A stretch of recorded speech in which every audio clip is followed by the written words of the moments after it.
What's going on, everybody? And I hope you're enjoying your Hump Day Wednesday so far.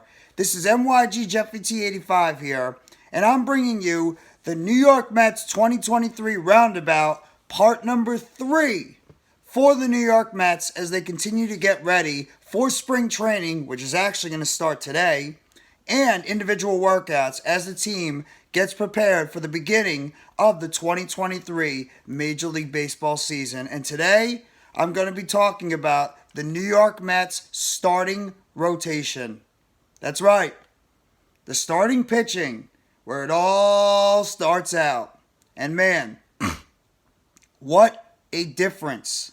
What a difference this starting rotation is going to be compared to what the Mets had last year.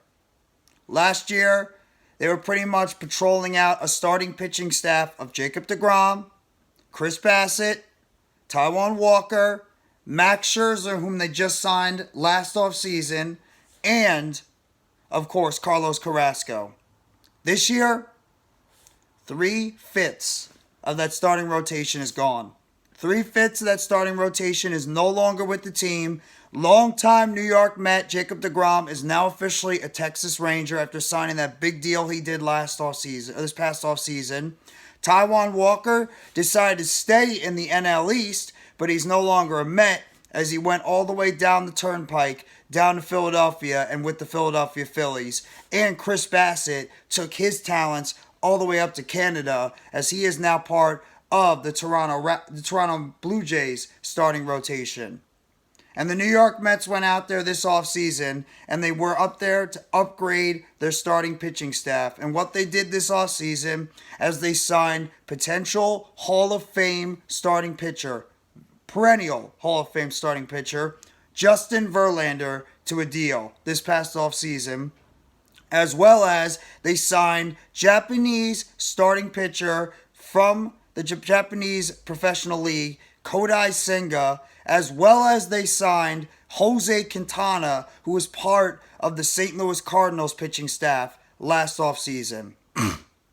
And then you still have guys like Max Scherzer going into the second year of his deal, only a 2-year deal, so essentially that he can get out of his contract after the season if things don't work out. You still have Carlos Carrasco around after he was potentially shipped around this offseason as a guy the Mets could have traded if they want. And then you got young pitchers, David Peterson and Tyler McGill, who have both been guys that have been floating around the bullpen as well as they've been floating around the starting pitching staff. So that's right now what the New York Mets have in terms of their starting rotation going into this season. So, let's start out with, I'm going to start out with Max Scherzer first. So that's the guy I'm going to start out with is Max Scherzer. Scherzer right now is going into the second year of his 3-year, $130 million deal that he signed with the Mets last offseason, which pays him an annual $43,333,333. But he can get out of that contract in 2023 or 2024 if he wants. He doesn't have to remain on the New York Mets if he doesn't want to. He's a guy that can get out of that contract if he sees fit. He has that player option. Scherzer is a guy that's getting up there in age, and Scherzer was a tale also. I mean, I can really say it for a lot of things. He was the tale of two cities. The guy was incredible for the most part. He was very good for the most part until he got hurt. Scherzer ended up getting hurt. He had that forearm injury that he suffered all the way back in May. And that pretty much took him out of commission for the most part for the New York Mets for about 2 months until he returned back in August. And he still wasn't right. He was still dealing with some more forearm issues. And he ended up missing some time afterwards because of that.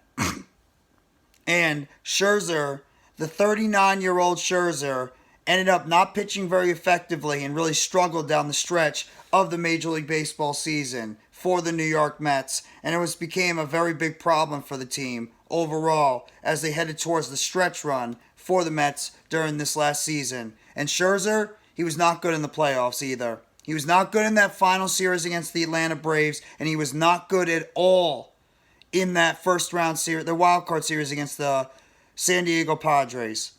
Scherzer is a guy that has to be able to bounce back this upcoming season and play a lot better than what he did this past season because they need him to be a staple. They need him to be a staple right now in that pitching staff going forward. Last year, Max Scherzer actually ended up starting in 23 games he pitched. He had an 11-5 record overall, which is really good, with a 2.29 ERA. He ended up pitching in 145 innings overall, giving up 108 hits. He had 39 runs scored, 37 of them were earned runs. He gave up 13 home runs with 24 walks overall. He struck out, though, an incredible 173 batters. He had 11 guys that he had hit by pitches. He also had a whip of under 1 at .908. Scherzer, when he was out there, was very dominant. But at the same time, he's going to be 38 years old going into his 2023 season. 38, almost 39 years old. And he has shown signs of breaking down before. What are you going to get from Max Scherzer going into the season? You have to hope that Scherzer can be able to keep it up going into this season because he's one of the staples of this starting pitching staff. And he's one of the guys that we know he's good, but he's got to be able to try and stay healthy throughout the entire season. And that's one of the biggest factors for a guy like Max Scherzer. He's got to find a way to remain healthy for this team. Now, time to get to the other guy that's going to be a major key for the New York Mets going into this season. And that, of course, is their big free agent acquisition. And that is Justin Verlander, whom they signed to a 2-year, $86.7 million deal that includes a $35 million vesting option in 2025 if he wants to stick here for a third year overall. So, Justin Verlander, 39 years old right now. He's actually going to be turning 40 in about a few days. Verlander right now is coming off actually a very strong season in his age 39 year. We're in 2022, after he missed all of 2021 due to an injury. He took off the entire year in 2021 due to injury. But this guy's coming off an incredible season where he had an 18-4 record overall with a 1.75 ERA. He pitched in 175 innings total, giving up 116 hits with 43 runs scored, 34 of them were earned runs. He walked 29 batters. He struck out 185 batters at 39 years old. He had 6 players that were hit by pitch, and he also had a whip of .829. That is the kind of starting pitcher you need for the top of your rotation. And that's why the Mets brought in a guy like Justin Verlander, because he's a Hall of Fame type pitcher. He's had multiple seasons where he's had at least 18 wins. 2007, 2009, 2011, 2010. He had 2019 and 2022. A lot of seasons where he's had 18 or more wins. Even more, he's had 15 or more wins.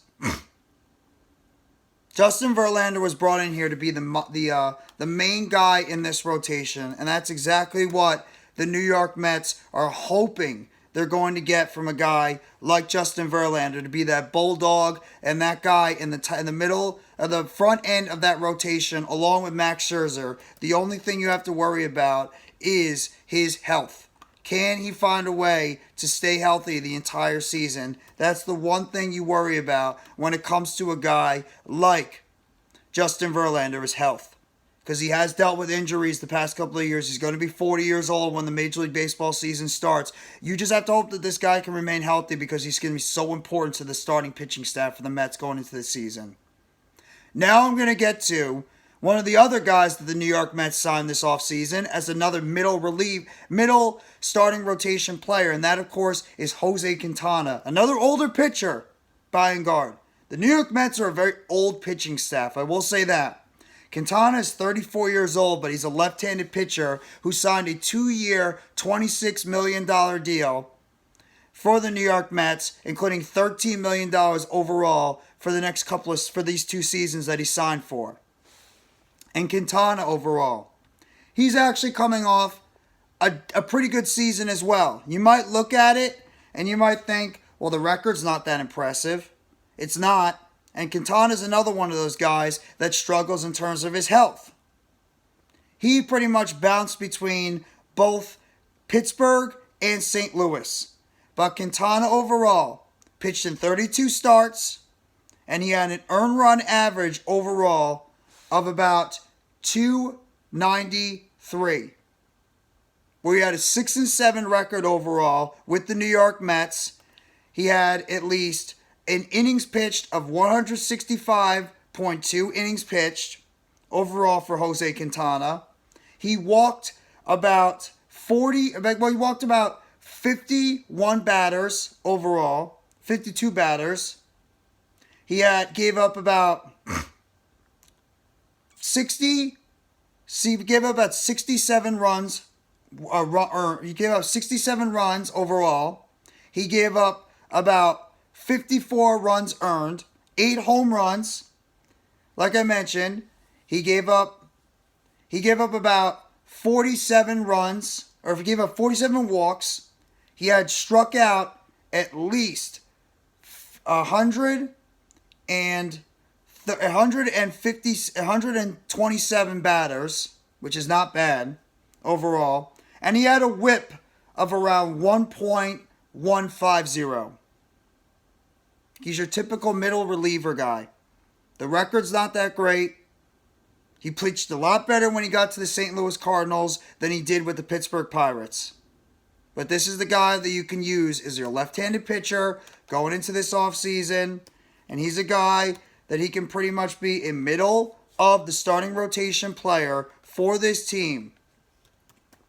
And he's a guy that can pretty much be able to give you good starting pitching and veteran starting pitching for the New York Mets in the middle of that starting rotation. He's probably going to be, I wouldn't be surprised if he's the second guy in that rotation if they want to split up Scherzer and Verlander. Maybe you have Verlander be the number 1 starting pitcher. Carrasco gives you that, you have Quintana that gives you that left-handed pitcher on the left side. And then you have, of course, Scherzer being able to go as the third guy. Now I'm going to talk about the other guy, Carlos Carrasco.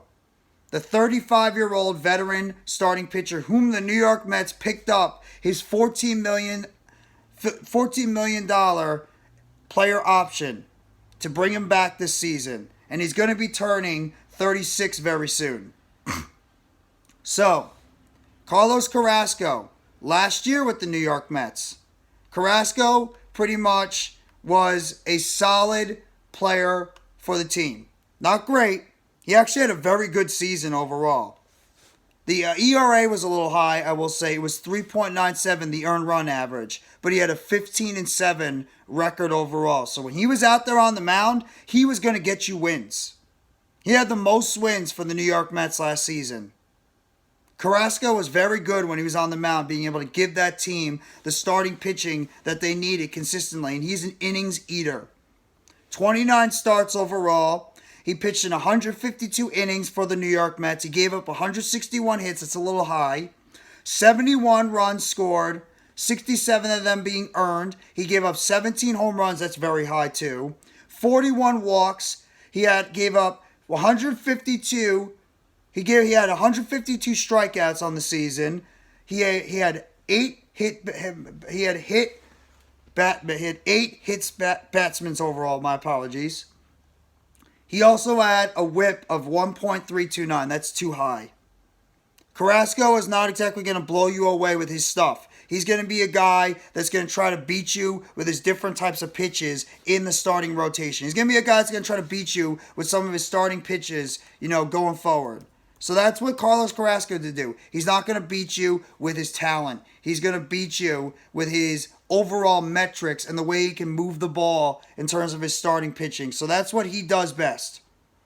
That is what Carlos Carrasco does best overall in terms of his pitching for the New York Mets. So Carlos Carrasco, to me, and I know the New York Mets were thinking about trading him this offseason. I'm actually very happy they didn't, and they decided to stick with him this past offseason because of how important he could be for this team going into this year.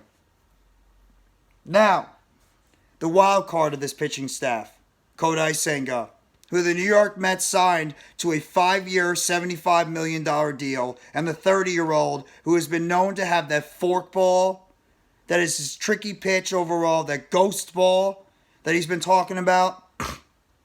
He's coming right now from the Japanese league that he pitched with, the SoftBank Japanese team overall. He's pretty much a 30-year-old starting pitcher that was actually just turned 30 not that long ago. There's been concern out there that maybe he's like pitched too hard. Maybe his like arm is going to be a little bit soft overall. But overall, I think this guy is going to be an interesting player added to the starting rotation. And I think he could be an X factor for the starting rotation for the New York Mets going into this season. He overall last year for the SoftBank team in Japan, in the Japanese professional league, he had an 11-6 record with a 1.94 ERA. He had 144 innings pitched. He gave up 104 hits. He had about 37 runs scored, 31 of them earned runs. He had 49 walks on the season, 156 strikeouts. He had a whip of 1.056. This is your wild card in the entire starting rotation, because we don't know what we're going to get from Kodai Senga for the New York Mets this offseason. We have no idea what we're going to get from this season. He's the youngest one in the starting rotation right now. So we'll have to wait and see what Kodai Senga can give the New York Mets. But he, to me, is your wild card for this team. And he's the one that I'm actually very curious to see what he's going to do for the New York Mets this year. Because he's probably going to be a guy that is going to be fitting in right into the middle of that rotation. Maybe as your 4th or 5th guy. And now I'm going to talk about the last couple of guys for the New York Mets in the starting rotation. Tyler McGill, who's right now playing on a $707,500 contract with the New York Mets. He's going to be like one of those middle of the relief guys. He's coming off a year right now in his age. I believe he's about 28 years old. Pitched for the New York Mets, 4-2 record, 5.13 ERA. He also got hurt during the season, during like around June or July. Missed pretty much a good amount of the summer with that injury. 47 innings pitched overall. He gave up 46 hits, 27 earned runs overall, 7 home runs, 13 walks, 51 strikeouts, and he had a whip of 1.246. He's pretty much your extra guy that the New York Mets are going to be looking at in terms of, the starting rotation, if God forbid they need him overall. He's pretty much just like, an extended guy, extended innings eater if they need him. And then, of course, the other player on this team, David Peterson. He's the other guy on the New York Mets right now, who's averaging right now a 1-year, $585,750 contract with the New York Mets. He's the other guy right now for the New York Mets you have to think about, in terms of potentially grabbing a starting rotation spot. He's another left-handed pitcher, too. He's 27 years old right now with the New York Mets. And Peterson last year for the Mets, he had a 7-5 record when he had his opportunities. Mostly came out of the bullpen, but did have some starting pitches as well. 3.83 ERA, not horrendous, but not great. 105 innings pitched overall. He had 93 hits he gave up. 50 runs overall, 45 earned runs, 11 hits. He gave up 48 walks. He did strike out 126 batters, though. He had 7 hit-by pitches, and he had a whip of 1.334. Typical end of the rotation guy. And I think him and McGill might be battling it out with Carlos Carrasco for that last rotational spot for the New York Mets is the 5th guy. I think Carrasco's going to get it because of his veteran leadership. But those are 2 guys right now that are going to be battling it out for the starting rotation going forward. But that is your New York Mets starting rotation heading into the 2023 Major League Baseball season. So if you guys like this video, hit the like button below. Sub up if you haven't already to NYGJeffyT85 for more breaking news, updates, chatter for the New York Mets. Turn on the bell for notifications on next video or short dropping on the channel surrounding the New York Mets. And you guys let me know in the comment section what you think about this starting rotation for the New York Mets heading into the 2023 Major League Baseball season. And if you have confidence in this rotation, you think they're going to stay healthy. And you guys let me know in the comment section what you think about this starting rotation heading into the season. Thank you very much, everybody. Stay tuned for the part 4 coming out tomorrow for the New York Mets Roundabout. Take it easy, everyone, and let's go, New York Mets. All you got to do is you got to believe in those boys from Queens.